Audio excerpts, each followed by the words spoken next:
What's happening, guys? Welcome back to the channel. Thank you so much for being here. It's another Hot Butcher beer. That's what I'm on. I'm on a Hot Butcher kick. One of my favorite kicks to be on, you know what I mean? I don't know. But anyways, it's the Hot Butcher Grid today, and this is different than our typical Hot Butcher beers, guys. It's going to be an American Pale Ale, not an India Pale Ale, not a double American Pale Ale, not a Dippa, not a Tippa, not a Trippa, not a... Shut up. Anyways, it is an American Pale Ale, guys. I'm super excited to try this. Don't know why. It's something different from Hot Butcher. Not their typical, again, Nipas, whatever. Let's try this. Let's give this a shot. It's Citra and Mosaic hops. They love Citra and Mosaic. I love Citra and Mosaic. We all love Citra and Mosaic hops. Bright citrus, pleasant dank. Those are the notes they've put on the back, along with tropical fruit. So no canned on date, because I've talked about this. They just don't put them on there. All of the Hot Butcher beers that I ever get are super fresh because they post it on their social media, and then boom, a week or two later, I see it in distribution from M4. Shout out to Jason, Hop Warden of the North. So with all that being said, I am stoked to try this only at 5.75% ABV. This is like right up my alley, guys. I love pale ales. Freaking love them. And I just can't stress that enough. So coming from Hot Butcher, I'm really excited to see what they offer today. So as we pour it, it is not the haze bomb we're accustomed to seeing when we pour Hot Butcher beers. There's a little tiny bit of particulate. It's a little bit hazy, if you will, but it looks like a pale ale. Looks like a West Coast IPA. Looks like a Sierra Nevada beer, maybe a dash lighter, but right up along that color, you know, that honey orange yellow copper color, but it's still a beautiful beer in my opinion. Other people will not like this from Hot Butcher. They'll be like, no, they don't do these kinds of beers. Well, shut up, guys. Listen, diversity, different types of categories. Let's enjoy every style that Hot Butcher gives us. Grid, I'm pumped. Yeah, I mean, I've said it all. You can see this. It is not the golden haze bomb we're accustomed to seeing, but nice carbonation streaming to the top. Not completely see-through. It looks like a pale ale. That's how I want it to look. Yes, I love this already. Let's go to an aroma. I have no expectations, by the way. Oh, baby. Oh, baby.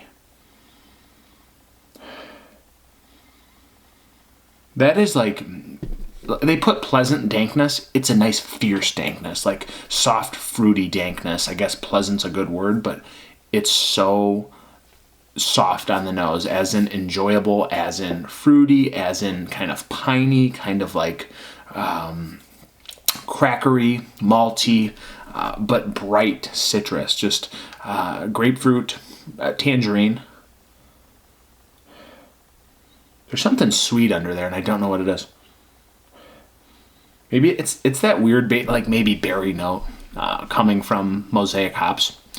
Like everybody always says, blueberry, blueberry. Like, I don't know what this is today, though. Like the way it's playing with the kind of fierceness of the dankness, a little bit of this candied citrus thing is in there. Yeah, but there's some sort of like stone fruity berry kind of combination going on. What is that? It smells so nice. I smell like, I feel like I've smelled this in like a beer like a West Coast IPA or some kind of beer recently, like Mi Gente from City Built, something like that. I've smelled this before, but it's kind of diesel-y berry, kind of dark, chivy dankness. Whatever, strawberry, blueberries, whatever you want to say. It's kind of what it smells like. But again, there's a little bit of that citrus thing. There's a little bit of stone fruit, a slight tropical kind of touch to this beer as well. But it's hard to put my finger on that smell. So let's just dive in. Let's get a cheers. Grid, yes, pale ale style. Let's do it.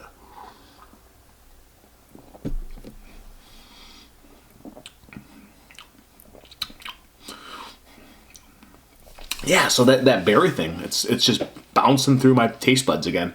I think it's fair to say there's some sort of like strawberry blueberry combination. I'm going to say it's blueberry today more than ever.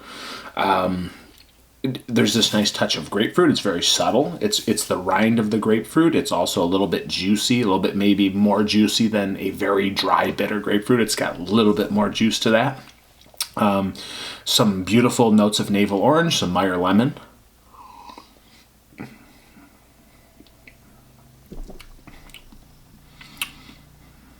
It's just very respectable and easy going all the way through. I love that there's still some bitterness on the back end. This malty thing is not too fierce on the palate either. Like, I feel like it's very light for being a pale ale. Like, sometimes you'll get these real malty bombs that come onto your palate. This one's not as bad as maybe, let's say, bad. I put bad. I love malty beers too. Sierra Nevada Pale Ale. Like, I feel like this has, it's trying to go that way with the malty character. But this orangey, kind of doughy maltiness is played back. It's a little bit more crackery. It's a all-around very tasty beer with a nice punch of flavor. Maybe somebody would be underwhelmed for Hop Butcher beers, but guys, they're not doing the New England style in this case. It's just a beautiful American pale ale. I don't know. It's got that nice subtle maltiness. It's got this nice bounce of pine on the back end. There's this nice bitterness, but it's not too overwhelming. It's again, you're enjoying the berries. You're enjoying this fruity kind of stone fruity touch as well. It's hard to say like what exact fruit that would be on the stone fruit end of things. Maybe cantaloupe, maybe peach.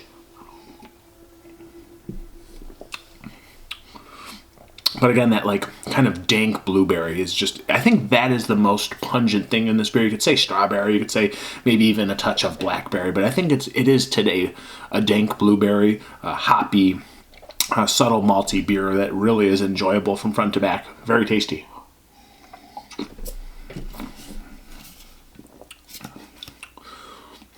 And the more I drink it, the smoother it gets, the less bitter it really is. You're kind of enjoying more of the middle sweetness of the malt character.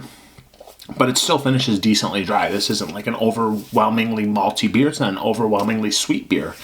Just really nice. Again, from first sip to the end of the sip, begging you to go back in for another swig. This is great. I'm not upset. Like, this isn't a flashy beer, but it's still really tasty.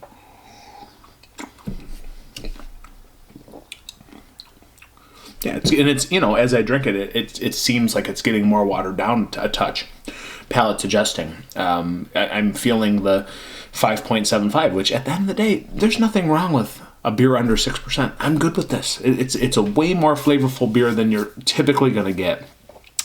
Right under 6%. It tastes great. There's tons of flavor here, and it's really solid. So beer rating, I like something different from Hop Butcher. I'm not going to say this is like a 4 or 5, but let's go with a 4.1 out of 5. I think this is something I could go back to during the summer over and over and over again and still not get tired of it. So 4.1 out of 5. It's been good, guys. Thank you so much for being here. Till next time. Cheers, pros, yamas. Been another cerveza in the books from Hop Butcher.